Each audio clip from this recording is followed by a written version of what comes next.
Hello and welcome to Bendy, a podcast about being flexible and all of the ways that means. Thanks for joining us. My name is Andy Young, and I'm one of your ancient, factual hosts.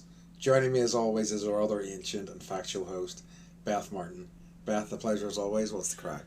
I wore glasses just for this episode to look smart and ancient. And yeah, you and me both. Like, if only I had my readers here, but unfortunately I don't have them to hand. I'm now old enough that I have the kind that, like, they're both. Oh, varifocals? Is not Yeah. So, and I'm annoyed because I wore eye makeup, and then I was like, I can't see my paper today. Like, my eyesight's just going. So, anyways, no one can see that, but I'm just complaining. What's the crack? So, we had Easter over the weekend. Yep. Do you guys celebrate that? Is that, like, a big... This was something I wanted to bring up to you, and I have it here, and I meant to, like, not eat it, but you know, so yes. I have an Easter egg here. It's huge. Oh, you've eaten huge. it? I've eaten some of it, yeah. I'm like, that's not a perfect egg. It's it is certainly not missing perfect half egg. of the top. It's a third, let's say. Is it hollow, or is it like yes, it is chocolate hollow, okay. So it's like hollow inside. Uh-huh. You can see. I mean, okay, I want to hear about your Easter stuff, but like we absolutely do celebrate Easter. It is a thing, but we do Easter eggs, which are like these big chocolate hollow eggs, and it really surprises me they're not a thing in the US because I would feel like, candy companies would want to, leverage any opportunity to sell different kinds of sweets. What they've figured out how to do is to make the same sweet and you put a different wrapping color on it, and then you just sell the same thing. So there are like Easter editions of stuff then? Yes. Okay. Yes. So like M&M's, like Hershey Kisses, they'll put like silver, pink, color, blue. Okay. Pink and blue basically is the Easter colors. Because like basically you do get novelty candy like robin's eggs. But like on the whole, I was kind of like. And they didn't even have robin's eggs this year. It was all just like generic same old candy that you would get on Halloween. Oh, interesting. Yeah. Because and I suppose that does make a ton of sense because it's like I suppose it is a lot of extra effort crafting these chocolate eggs and stuff like that. And like we get Cadbury eggs, but that's like we don't have those year round. Oh, the cream eggs. Yeah. Yeah, they're so good. Yeah, they're so like good. Crack. My children literally like shoved because it's all like. How you eat a Reese's peanut butter cup and how you eat a Cadbury egg tells a lot about you as a human being. It's true. Right? Like I eat the top of I eat all the chocolate off the peanut butter cup and then I eat the peanut butter. Okay. And like the cream egg, I'll like eat a little bit off the top and then I like suck out the cream part. It's so gross. Yeah. And then I eat the bottom part of then I eat the rest of the chocolate because the chocolate's so fucking good.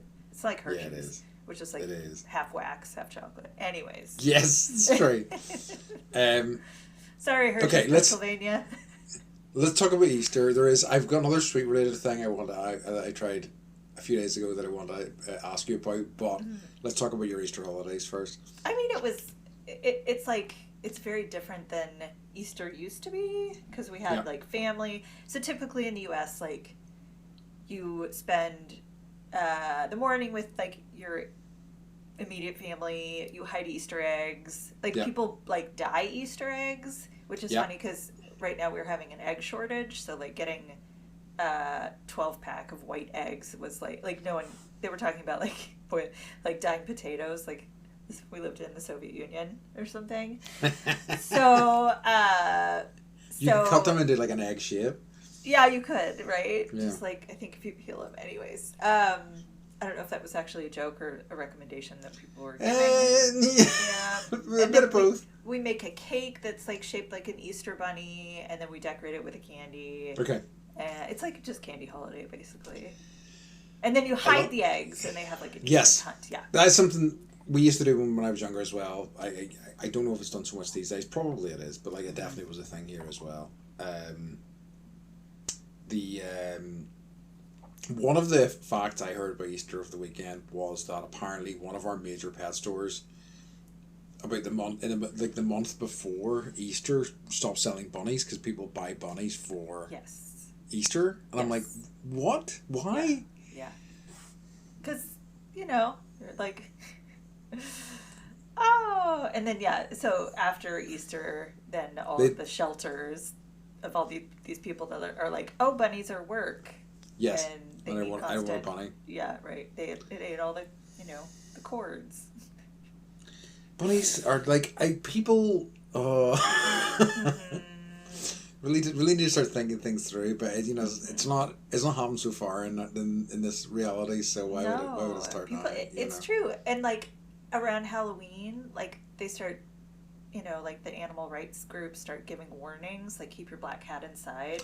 Yep. Because a lot of people will like kill black cats here on Halloween, which is like demanded. Yeah, totally, because they're supposed Truly to be bad luck. I know. Anyways, holidays are weird. I was trying to explain Easter to the kids, and I was like, it's, Jesus died on the cross and then came back to life around this time. Some people believe.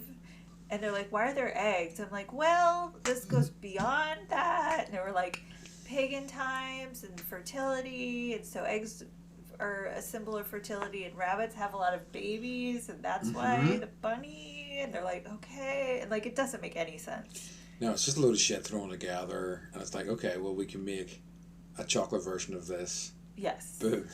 Yes. Done. Who's that comedian? He's like, oh shoot, Jim Gaffigan. He did a really, really good bit on Easter. Interesting. That's all like, it's for Jesus, and like, why the eggs? I don't know, just hide them. It's really good. That was the poorest impression I've ever done. I'm sorry, everyone. I'm sorry. It's fine. Well, I was going to ask, do the kids get days off school for Easter? Yes. Okay. How many? This year it was 4. Wow. It was weird. Yeah. So they got off Good Friday and then Easter Monday. Do you want to know how many days kids in the UK get off for Easter? How many? 10. Oh, yeah. Insane. Yeah, that's, work life, school life balance is is non-existent in the US. Yeah. Madness. Don't have a baby here. No. And okay, so like, it doesn't sound too dissimilar as I say Easter eggs are a big thing over here, as in like the chocolate Easter eggs are a big thing, but beyond that, fairly similar. I know that people tend to get together. Yeah. Sometimes family meals and stuff like that, but Easter not dinner always. is a big deal. Yes. And then they had signs up for a 6:30 sermon in the park around the neighborhood. Okay. So a lot of people get up and 6:30 a.m. A.M. Come on. Yeah. All right. Yeah. Okay. Well, I know. Whatever. I think that. Do you ever watch Ozark?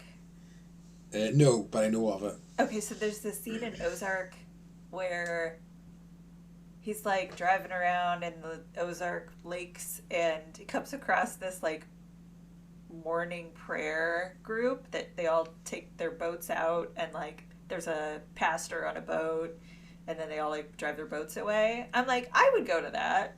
That's cool. Yeah. I could take the boat out in the morning and sit there and listen to someone talk about, heaven and God. That does sound nice. Turns out they were doing drug deals, but whatever. I mean, why not both, right? Exactly. Why not do all the stuff. So they were handing out Bibles that had heroin in them or something. So perfect. I love it. Yeah, I love it. So and my cracks since we last spoke is that my Easter weekend was spent playing board games. Yeah. So nice. How many people? There was 7 of us, and an 8th person came for a day. Okay. Which was lovely. But it was good.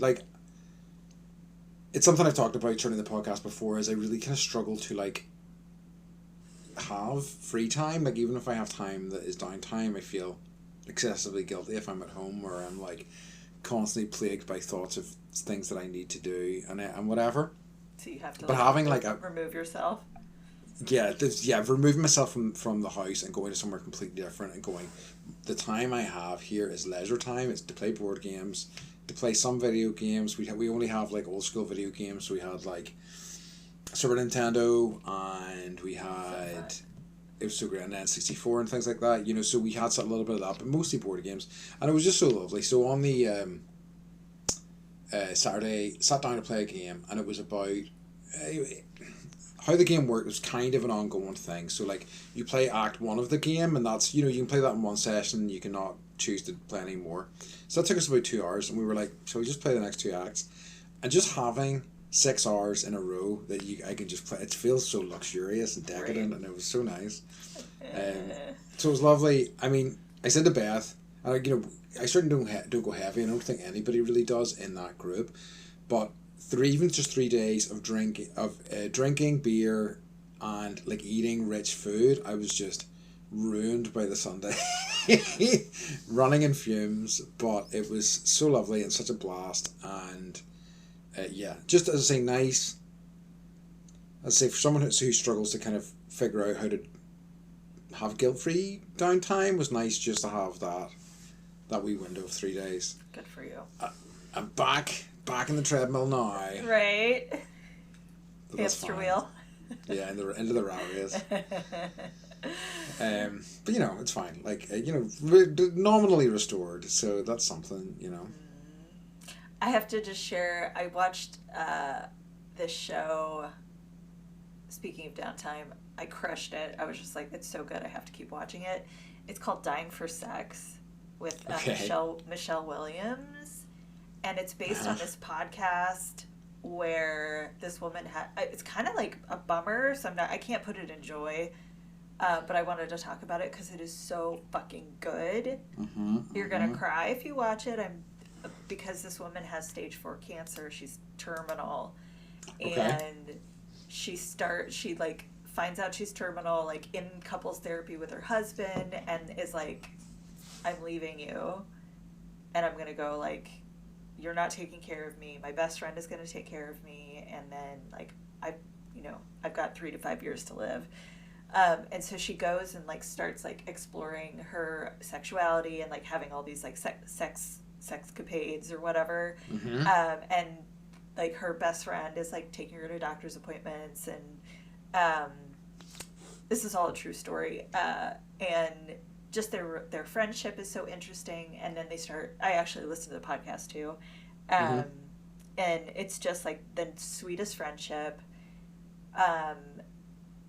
The podcast, I've just listened to the podcast, watched the show. It is so, I haven't seen acting like this in so long. And like the best friend is played by Jenny Slate, who like I am a total fangirl for her. Yes, you're right. It's so fucking good. It's so fucking good. And like, you know, it ends the way that terminal cancer ends, right? Yeah. But the story is so funny and sweet, and just like I don't know, I highly recommend it. I love it. So like, was the podcast by? It's Wondery, and Nikki Boyer is her best friend. She's won Emmys, and she, you know, works in Hollywood. Like, I mean, was the podcast the lady that was dying of cancer? Was she part of the podcast, or was this after the events? They were recording her, as she's how fascinating. Like, yeah. So you know, they only made 6 episodes, but like the last episode is her like in the hospital on hospice, but it's just so interesting, you know, like her journey through, you know, finding her sexual self, and then also coming to terms with like the end of her life and like what that looks like, and all the realizations that she makes about life itself. I can't come up with anything that poignant ever, so like, you know. No, I like it. I like the sound of it. I will try and check that out actually. Yeah. Yeah, I love it. Because I've really, so like I say, I've been really loving. I think I've talked about it as one of my joys. The Righteous Gemstones final season has been fantastic, but I'm really kind of like, I'm just dropping behind on lots of other TV shows at the minute. I need to start getting back into them. I've been rewatching some Star Trek: The Next Generation. Yes. which is another nice piece of TV comfort food. So I just that's hate, been nice. the only part I don't like about the Star Treks is they're like, all right, now we're going to like old London, and I'm like, Yes, no, true. and then like seeing them out of their uniforms, it's like seeing your teacher at the like grocery store. True. We're just like, this is not right. You don't live outside this classroom. Yes, exactly. Get back into the classroom. Though it has reminded me, I did watch the new season of Black Mirror has dropped, and one of the episodes is a follow up to the USS Callister episode. I don't know if you remember it. I just started watching that show. Okay, So okay. I got through the second episode, and I was like, okay, so it's like the Twilight Zone, but with Yes. technology. So. I think the first few seasons, you've got a lot of good stuff in the first few seasons. I am excited for you to see the Callister episode. You're going to love it. It's like Star Trek themed. It's great. Okay. Okay, anyway, right. I think that... No, it's quite all right. It was lovely wee tangent. Do you have any more crack, or shall we move on to... We can move on. Occurring? Yeah. Do you have any what's occurring? I don't this week. Me neither. Woohoo! So, shall we get into our topic for the week? Yes. Okay. Our topic for this week is local history. And we're just going to talk a little bit about, our kind of local area. I guess the area we are living in now for the most part. Yeah. Yeah. And, kind of like, because I feel like we have touched on some of this stuff in other episodes, and we thought it would be nice to kind of like expand out in that a little bit. And, learn a little bit more about... you can all learn a little bit more about where we kind of live or come from. Yeah. For me. Yeah. I mean, like, obviously, for me, I know it all intimately. It's like, it's coming straight from my brain. Right. I didn't have to look stuff up. There was no Wikipedia happening at all. Oh, no. I was like, I'll just get on here and donate some money, but I won't actually look into anything. Yeah, exactly. I did give him $5, and everyone should. Okay, good for you. Yeah, That's probably $5 more than I've given. Like, I think Wikipedia is doing God's work, but like, I also am like, I don't have, I just signed up to be an editor because I pay. Ooh, I give them like money you. when they ask. I know. So I'm like, what facts? Can I mean, maybe I'll put in there that Tom Morello was in Iron Man. Yeah, why not? I love it. Like, and also probably like we need to donate to it, considering, Elon Musk and other guilds have been talking about buying it. So yeah. Is that true? Yep. Donate money to Wikipedia, everyone. Please do. Okay.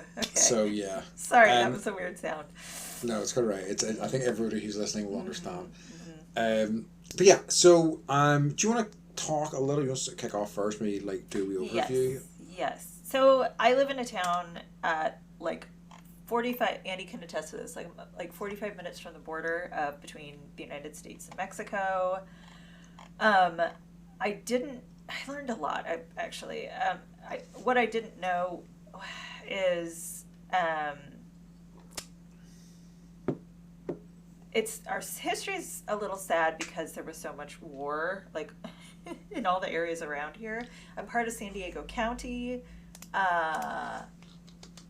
but we had the Mexican-American War, which kind of messed some things up, I'll say. Anyways, So Ramona is the name of the town.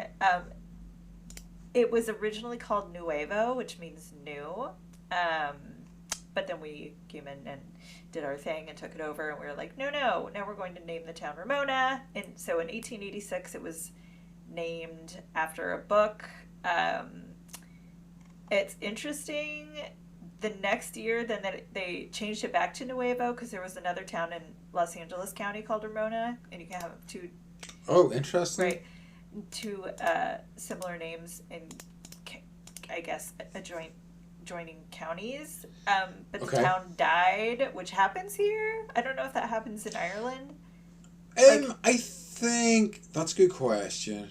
I think that it's small enough, like, in the grand scheme of things, the England and the UK are small enough that it can't really die off in the same way that it can in the US, because the US is so big, it's just like, we can just abandon this massive chunk of land. Yeah. Or it because just gets absorbed by another town. Yes, and that's more common here. Right, so the town didn't flourish, and then the town of Nuevo permanently became Ramona in 1894. So that's what we've got. I love it. Yeah. I was actually born in a town that failed to flourish. Oh, interesting. Yeah. Like, and I think there's... My town that I was born doesn't exist. It's kind of weird. It's like, I think there's a real danger in, I mean, like, it's going to continue happening, but, like, oftentimes towns just form around an industry that's there, Yes. and it's like a natural resource that is finite, you know, and Yes. it's like, with no thought to, well, what's going to happen whenever that shuts down. goes away. Yeah. Because it We will have a inevitably. lot of that. We have a lot of You that. know? Like mining, canneries, once those industries, like, you know, look at Flint, Michigan, and like Detroit, basically, and how the auto industry shut down in that town, or those towns are really suffering. I know that, like, I mean, and I'm sure it happens here as well, you know, what will happen is you'll find towns will maybe not die off completely in the UK, but they will, like, diminish severely. So, like, you know, at one of the places I spent a fair chunk of time in Scotland is with a friend of mine. He's in, like, a place called Innerleithen, and that area, and, like, not just that town, but all the kind of towns in that area were part of the Tweed Valley, and the Tweed Valley was a really big kind of textiles, kind of like garment making. I don't know whether it did garments as well, but I know it created the textiles for garments. So whenever, like, that started diminishing and becoming less of a thing, those towns shrank, I think, in terms of the amount of people that were there, but have had new leases of life with things like, for example, like, you know, in this town in particular, because it has a lot of, like, lovely kind of forests and mountains beside it, has become a real kind of, like, mecca for mountain bikers, and it's sort of, like, built around that, you know. It's like, you know, so they're going to build an innovation center for that sort of thing. They're going to, like, lots of, like, bike repair shops and things like that, you know. So I think that is a more common path rather than, like, towns completely dying over here. Gotcha. Which is, I mean, bike riding is not going to go away ever, right? It's true. So that's a good use of trail space. And it is. And it's something that, you know, mostly, I think for the most part, respects the landscape and things like that as well. Yeah. But yeah, I love it. What about Carrickfergus? So Carrickfergus, I had to think a little bit about, you know, what to say. So there was a knight called John de Courcy who made it his base of operations, kind of like, I think it was a much smaller town in 1177, and he began building out here. I'm like 1886. I know. Say that again. 1177. 1177. So, like, that's so freaking cool. I know. So what's interesting about it is that for a long time it was the kind of major town in Ulster. So, like, it was the major kind of area of trade and things like that. Like, even when Beth was over visiting us, she saw there's this, like, kind of strip of ocean in front of Carrickfergus. It's called Belfast Lough, and it was called Carrickfergus Bay. Yeah, Carrickfergus Bay. Until, like, the 17th century, because, like, Carrick was the hub. Essentially, I think what happened was, the Carrickfergus sold customs rights, so it was kind of sales rights, trading rights to Belfast in, like, the 1600s, and then it started declining, and Belfast started getting more important and started building up until it became, like, the capital of all of kind of, you know, Ulster and Northern Ireland, at least anyway. But, you know, not all of it's still there, but I think it's the oldest walled town in Ulster. There's still a lot of the old wall that's there. There's obviously the castle, and it has a lot of history. I'm going to talk a little bit more about one of the specific things that's pertinent to, you know, Ireland in general later on, but it's, you know, certainly was an important town for a long time, diminished. But we still have the castle, and it's still kind of a popular place for, like, tourism and things like that these days. The castle's really beautiful. Yes. Though I've had friends who come to see the castle and they're expecting like a Disney castle. Oh, right. And then they're like, what is this stone monstrosity? I'm like, I hear you, but how dare you also? Right? Like, clearly you don't watch enough Game of Thrones. Yes. This is the real shit. I was like, you're just better because you don't have a castle in your town. Right. You know? Right. That's my attitude. Was my attitude about it. But yeah, I mean, like, it's it's interesting because I think what's fun about a town that's sort of ancient is there's lots of like cool shit. Like there's from the castle there is like an old kind of bar that is fairly central that's been there for hundreds of years as well. There's a tunnel built from the castle to the bar, things like that, like just for supplies and for all sorts of shit. And and as I say, there are still bars. There was at least a bar named after one that was right to the inside of the North Gate to the town, called the North Gate. So there's these wee sort of tendrils of history all over the place. Yeah, it's interesting. Like we tend to change. Yeah, I mean everything here in the U.S. had a Native American name, or a Spanish name, and typically we'll go through it like we changed the name of the town from Nueva to Ramona. So there's a lot of like, okay, we're here now, and this is a word that we use. Like we've like Mount Hood in Oregon. The actual name of the mountain is Y East. Interesting. So there's a lot of that here. I love, and I I think that is great. I mean, I remember when I was in Arizona, because like as I say, it is, obviously America as it is now is relatively new in the grand scheme of things. It's true. There are layers and layers of history going back hundreds, if not thousands of years of Indian culture and things like that. Whenever I was in Arizona, we did a tour, and they took us to like these old kind of ruins and like huts built into the side of like not cliff faces as such, but like kind of like that sort of idea. And so I think there is like there's still like a lot of rich history there. I think Yeah, agreed. Like the pueblos that they have. Yes. Yeah, very cool. So I was just looking at like cool things that have happened in Ramona, and like Ramona is like, it's the desert, but there's like so much sun that there's a lot of agriculture here. Mm-hmm. Okay, so in the 1960s, the boxer Archie Moore held a training camp called the Salt Mine, which trained George Foreman and Muhammad Ali. And this guy won 185 out of 219 bouts before he retired at 49 after losing to Muhammad Ali. Okay.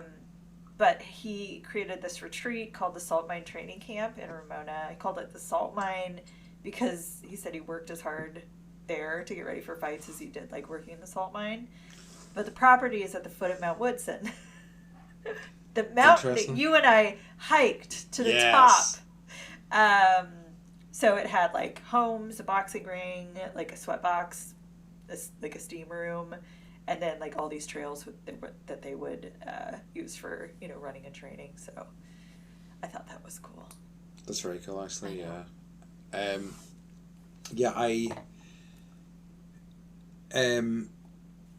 I think that like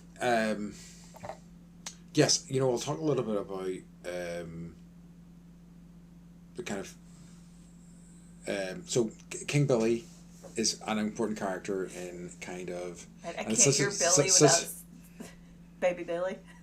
Baby Billy, it's Uncle Baby Billy. Sorry for the righteous gemstones.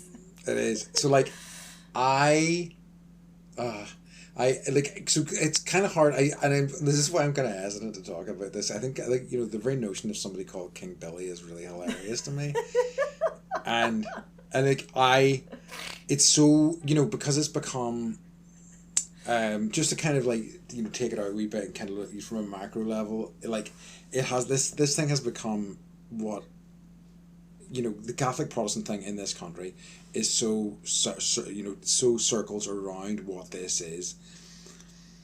And because in Carrickfergus, where King Billy or King William that was where he landed whenever he was kind of coming into Ireland, and he represented the Protestant forces, so it's become like this Protestant sort of like town, very kind of important to the culture, I guess, and the kind of identity of the town is a sort of Protestant identity.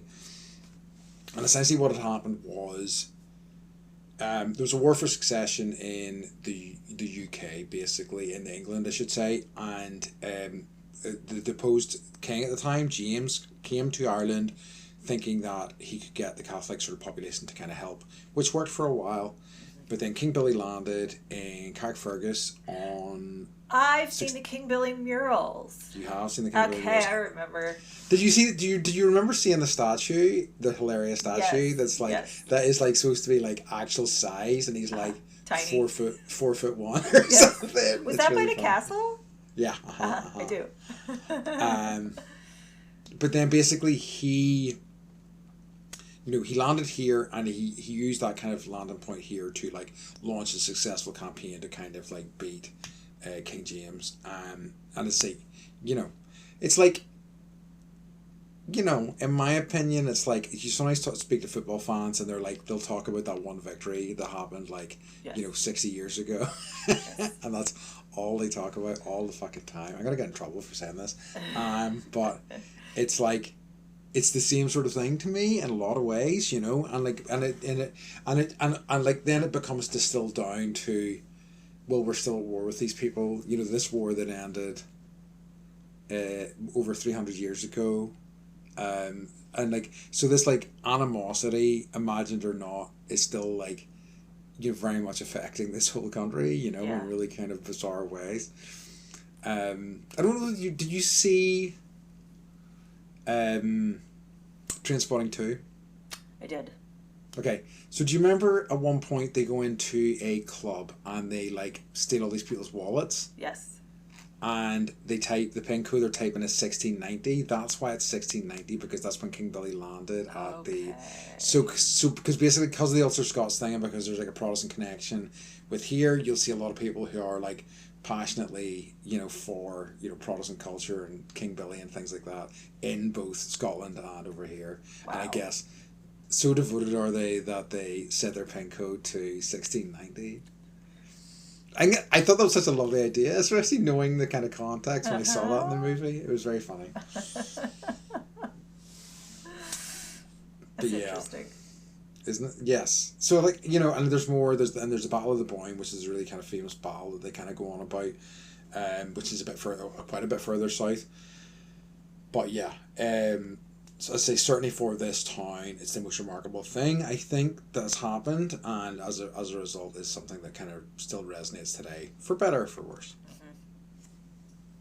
It's very cool. So speaking of history, yeah, you know this because I took you to the museum, but at one time Ramona was known as the turkey capital of the world.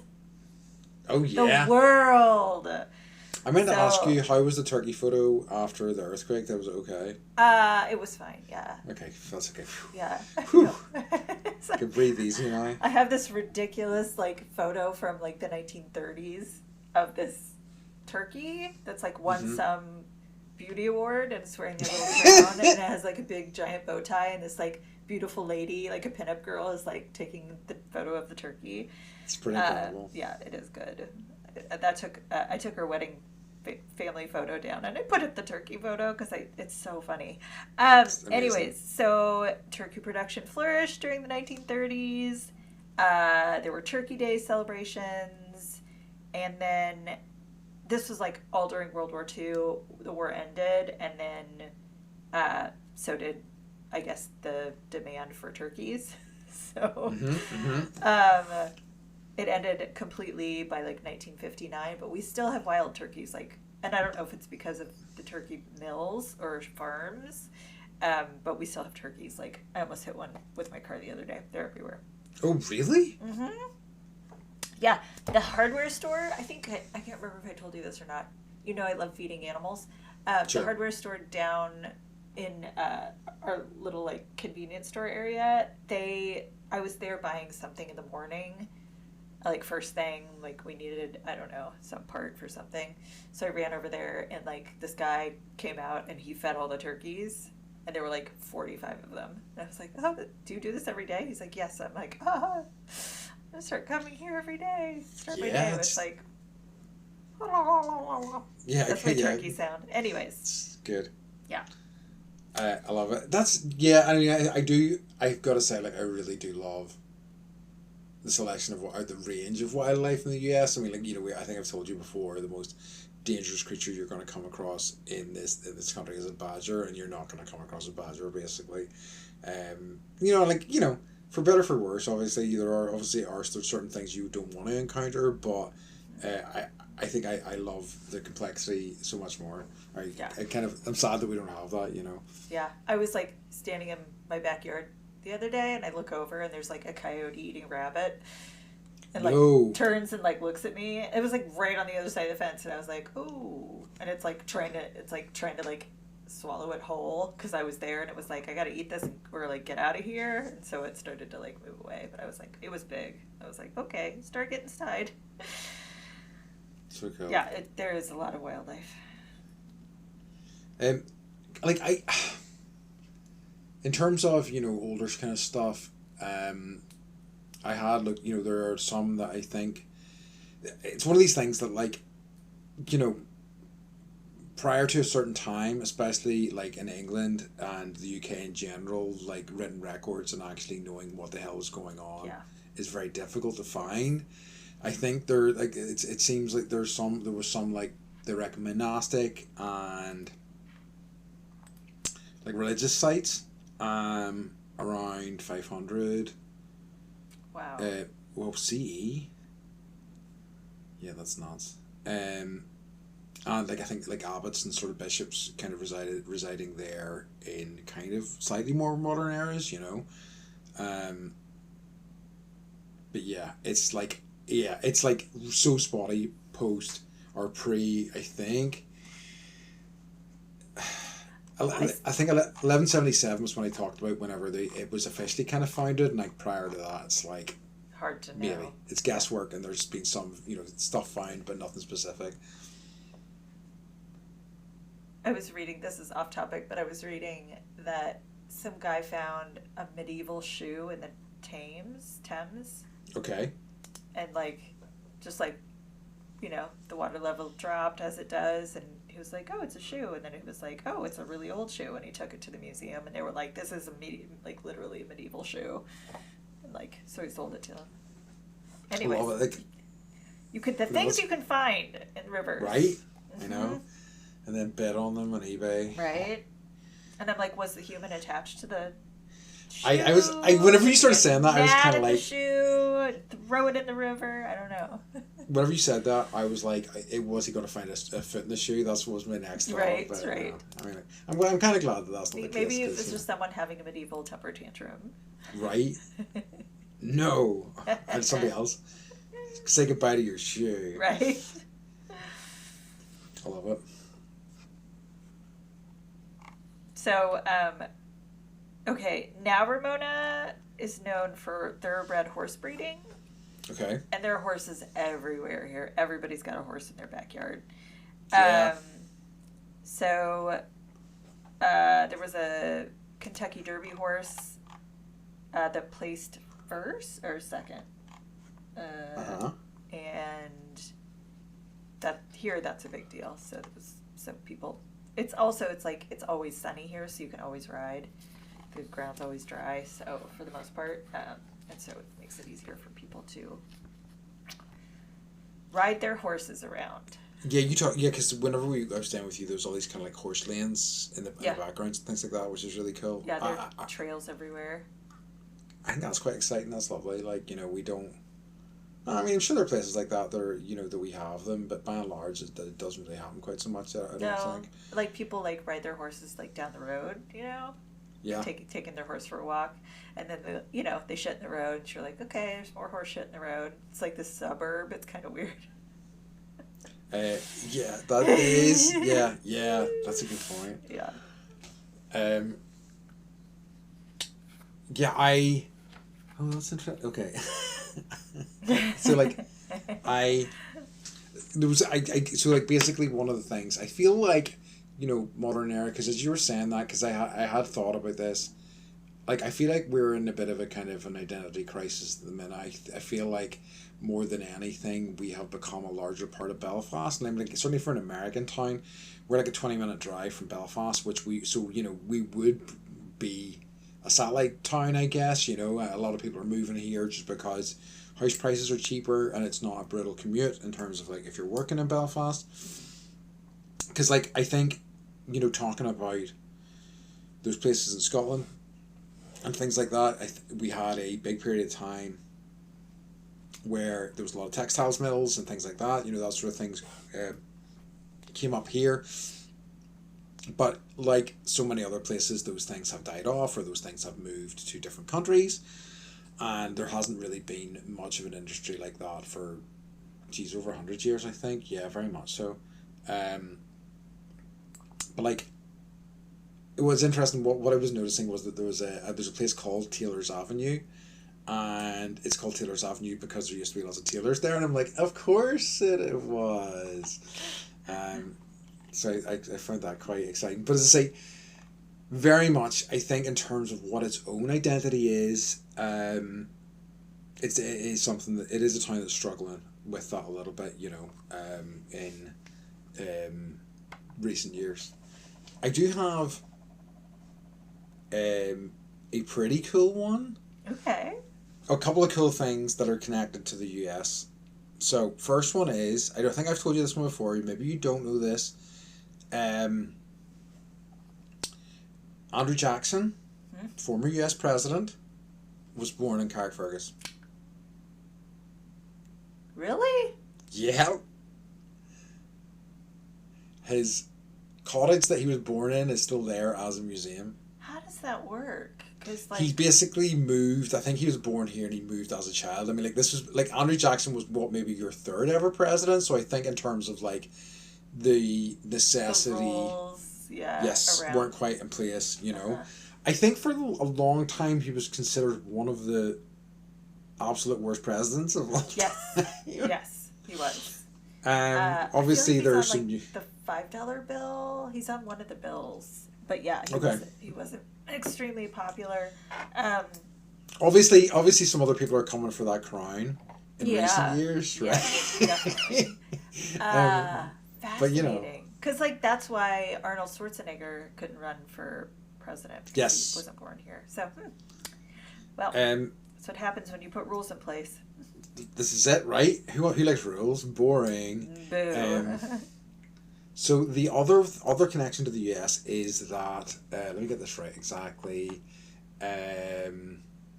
So in preparation for the Second World War, so the US Army Rangers were formed during Second World War.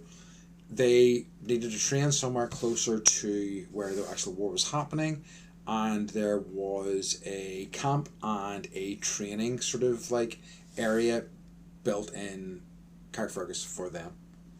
Wow. There is still a museum, a US Rangers museum set up in Carrickfergus with a lot of history of how that went down and the area that they used. It's really kind of fascinating because it's an area that is like a built up sort of like residential area, like suburby sort of area, and that whole area was a camp for like the entirety of World War II. Wow. Yeah. Yeah, World War II had impacted a lot of different countries, and I'm just thinking about whether or not we're going to take over Greenland. That's true. Or just be reabsorbed by the monarchy. I don't know. We'll see. Do you have any? Does Ramona have any towns that you're twinned with? Do you know what they are? Like sister cities or whatever? Yes, exactly. I'm doubt not going to put you in the spot. I'll really? We have 5, and 4 of them are in America. Okay. Where? So, Portsmouth, New Hampshire, Jackson, Michigan, Ruda, Slaska in Poland, Anderson in South Carolina, Huh. and Danville in Kentucky. Huh. Danville. So there you go. I think like all these things are not big, you know, but it's certainly to be twinned with Carrickfergus. But I always thought whenever you twinned with a city, you were like, that was the city you were twinned with. But like it seems like we're like we have a handful of like lovers technically. Yes. Yeah, I was Right? in hiking up in LA, and like they had a big, I don't know, like a seating area where you could like under the trees, but there was a big sign. It was like sister city with Berlin, but I know that LA Yep. has other sister cities, and it was just like, okay, well, let's give them a picnic table over in this park to honor Yes. that. Ramona, I just looked in my brain, and no, we don't have any. You don't have any? Wow. Okay. We're like We need to. we have like 20,000 people. That's Which- good. You get to be twinned with a city. I would think so, and like it's not like it's not like there's at least 20-minute drive to get to any town. Yeah. But it's like, anyways, we're part of San Diego County, so technically it's not a town or a city. It's like we're like Interesting. like yeah, there's a term for it that I can't remember. Okay. That's interesting. I have some weird San Diego facts. Okay. Heavy. So these are laws that just like no one's updated since they put laws in place. In San Diego, it's illegal to shoot jackrabbits from the back of a streetcar. Okay. So get off the streetcar first is what I'm hearing. And then shoot the jackrabbit. Yes. Got it. Not that we have like jackrabbits running around the downtown. Or streetcars, really, for the most part. I was trying to think, and I'm like, I don't know if we have those anymore. Yeah. You can get fined. They can charge you money if you leave up your Christmas lights after February 2nd. Okay. Interesting. I know. Let's see. The University of California in La Jolla, they have like branches all over the place. It's home to the largest collection of original Dr. Seuss manuscripts. Okay. You're not allowed to hypnotize anyone in public school. Ooh, that's a tough one. I know, right? Stop that. I mean, like, it's my whole thing. I've based my life around That's it. how I made friends. I hypnotized Yeah. Tony Hawk Day. Our buddy Okay. Tony Hawk is from San Diego. So May 29th, feel free to celebrate. That should be a public holiday. Sean White is also from San Diego. He's the Okay, famous, surfer? Yeah, snowboarder. Good job, Andy. Close. I was close. You're like sports that Yeah. you ride something. Yeah. He's on a long flat thing. I know that much. Yeah. So there's on Coronado Island, there's a famous hotel. It's called Hotel del Coronado. It's not only the oldest wooden structure in the United States, it was the first to feature an electric lit outdoor Christmas tree in 1904. I think I know. I've heard of that place before, but yes. It's in a lot. It's famous for like some Marilyn Monroe movie. Okay. It's got the most ideal climate, averaging 70 degrees all year round, which I would agree with. It's illegal to swim in any of the lakes in the city. Okay. But we also have like 70 miles of shoreline on the coast, so that doesn't really matter. But yeah, you cannot swim in the lakes. From the early 1930s to the late 1970s, San Diego was actually the tuna capital of the world. Whoa. I know.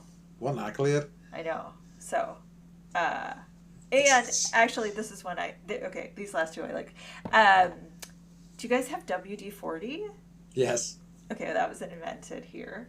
Ooh, fancy. By the Rocket Chemical Company in 1953. So thank you to Rocket Chemical Company, who I'm sure WD-40 got bought out by somebody else. But and then the first drive-in restaurant in the United States was opened here by the same guy that founded Jack in the Box.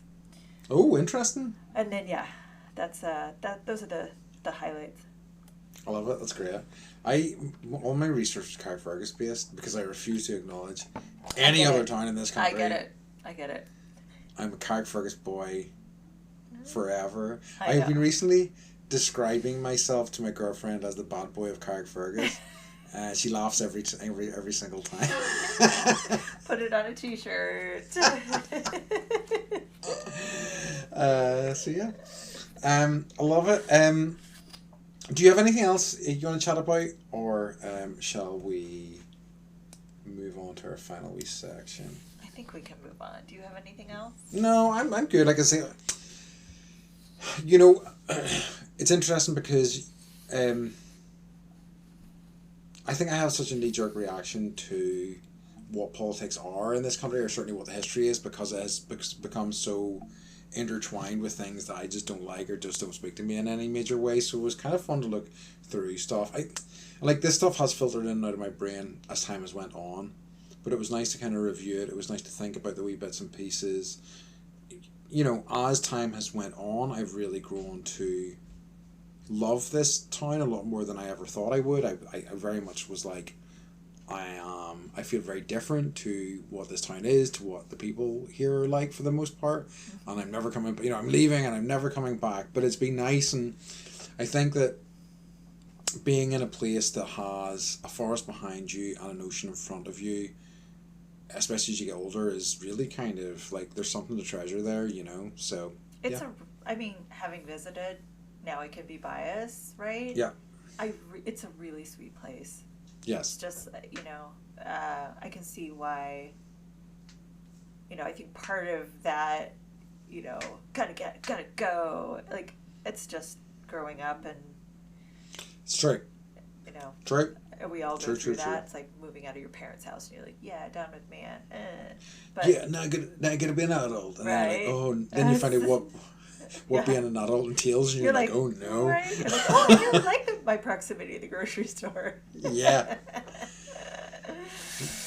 But yeah, love it. Good. And Okay. you know, it's just interesting, like how little history exists here. Yeah. I mean, I'm not, and I don't want to discount the Kumeyaay tribe that lives here and No. you know the history. No, of that but I know what you culture. mean. Yeah. But since you know we took over in the 1800s, there's not a lot going on. Yeah. And everything was great. Right? Yeah. Right. Did a Exactly. great job. No notes.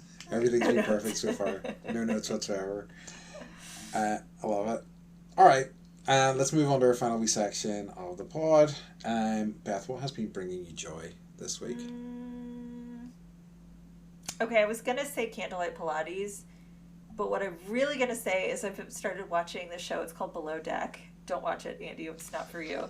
You'll be like, this is what she's watching. This is how she's spending her time. So it's a reality show, and it's Oh God. people that work on mega yachts. Oh God. I know, and like all the trials and tribulations, and like dealing with like you know guests that are spending $200,000 to $250,000 for like 3 days on a mega yacht, and how hard these people work, and like I guess it's standard practice to tip around 10%.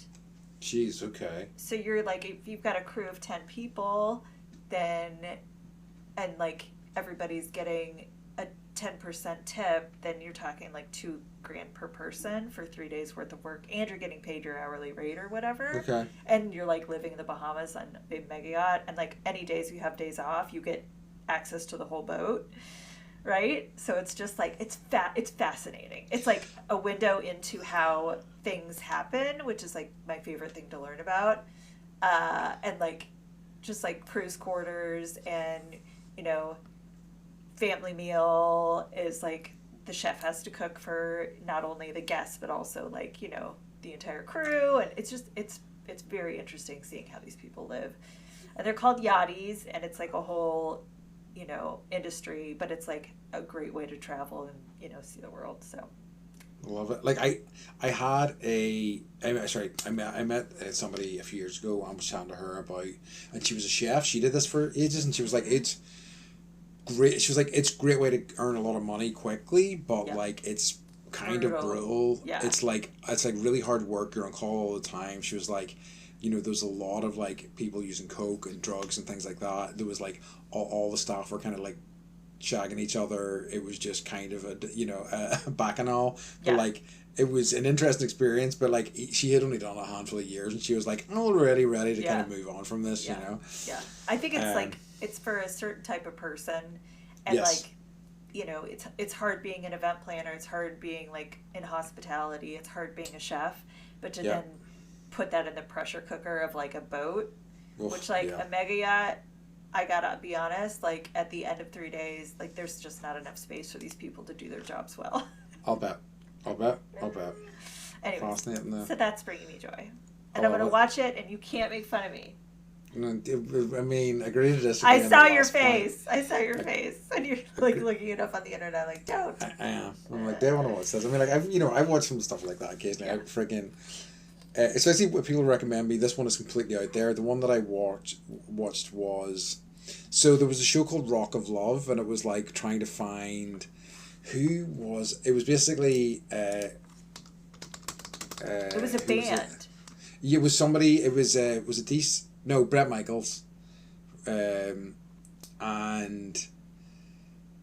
can't remember his name. Anyway, so like, he had lead singer from the band Poison, trying to find him a date. Right, one of the breakout characters from that show was called Daisy, and she was really popular. I don't think her and Bret got together. I don't really know, but was so popular that they gave her a spin-off show. So a contestant on a reality show got her own show called Daisy of Love.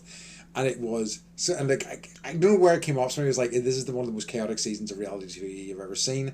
And I watched it, and it was hilarious and wonderful and kind of heartbreaking and really kind of like wild. Like in terms of like the behavior was fucking nuts. Like it's such of an era.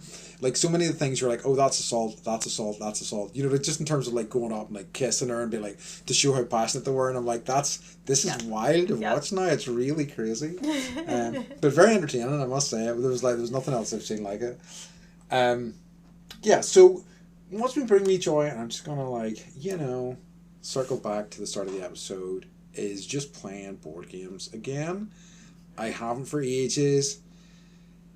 I really love it. I really love, it's just such a nice way to spend time for me. Like I think I've talked to you before about how much I love having an activity. I prefer to have an activity than just talking. I feel very exposed and scared. Yes. So I just love that. I love like learning new games. I love kind of like, seeing new experiences that they can kind of like deliver. When I picked up, I got a game for Christmas, and I literally hadn't even like popped this bruise. I hadn't like properly opened the game at all. Finally got it out, and it was like how can I describe it? Basically, you are dragon wranglers, and you're like finding dragons, and you're kind of like, you've got these caves, and you're kind of putting them in caves to kind of like, cultivate them and build the best sort of like, dragon land. And it was just great. It was just great fun, and very, just as I say, reminded me how much I love the hobby. And I really want to make an effort to kind of set aside time for it, because I just haven't been recently, so that's the plan. Nice to have that reignited, Can you send me the name of the dragon game? That would be something my daughter would really like. It's called Wormspan, but yes, I will indeed. Worm. Yeah, Worm is in Dragonspan, okay. So WYRMSPAN. I think you would like, so it's based on a game called Wingspan, which I think you would love, because which is like birds, and you're trying to like get birds into wetlands, like grasslands and forests. What's lovely about that game is that not only do you have the cards with all the kind of like info that allows you to win the game, but it's got bird facts in them all. Ooh. Right? I love a fact. Right? Who can't beat some bird facts? So yeah. But yeah. Alright, Beth, can you let everybody know where they can find us? Yes, you can find us at bendypodcast.com. Love it. Okay, folks. In that case, we've come to the end of our show, and would like to remind you, as always, to stay